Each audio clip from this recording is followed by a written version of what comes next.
Su nuotaikėlė, ne? Tos parduotuvėlės labai fainos yra kiekvienoj stoty.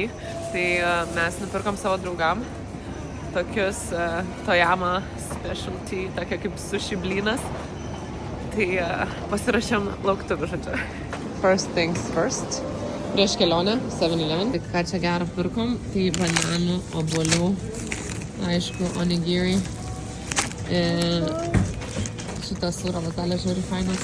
Ir mano žmogus proteinų. Tradiciškai pavalgome traukinį. Skanaus?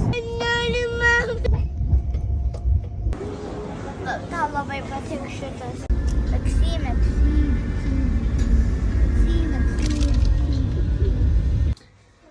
Kelionė užtruko dėl to, kad traukinys vėlavo, bet mes jau čia atvažiavom, parodysiu kambarį, kol dar ne visiškas bardakas.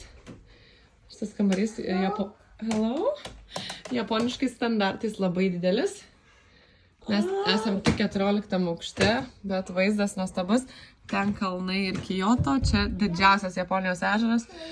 Mes čia gyvenome net 2 metus.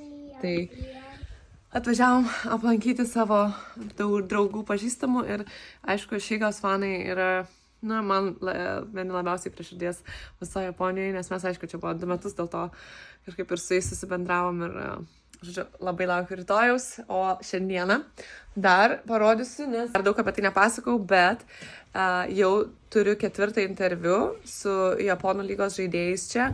Žaidėjais ir treneriais, tai šiandieną mūsų vienas geras pažįstamas ateina pas mane į viešbutį, kadangi aš esu su 2 vaikais, tai padarysim interviu čia, kad man reikėtų niekur važiuoti. Tai labai fainai.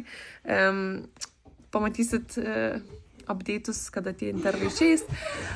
Tai tiek, smagu grįžti savo seną mylimą darbą. Dabar reikia biškį dar kelias minutėlės pasiruošti, persirengti ir, žodžiu, eisim filmuoti. Čia pozuoji man tai? YouTube. His answer was you? Was it really? That's hilarious.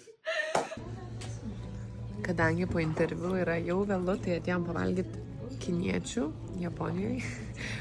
Mūsų viešbutį yra šitas restoranas, labai fainas, mes čia buvome kartu, kol čia gyvenom, tai žinom, kur einam. Pavalgysim ir eisim į lovą, nes aš tai žiauriai pavargus.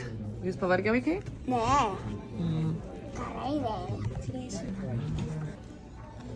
Gerai, mes močiai su Miliu atėjom ledų po vakarienės, kadangi viešbutyje yra ir mažytė convenience store, kaip čia Japonija be savo parduotuvėlių.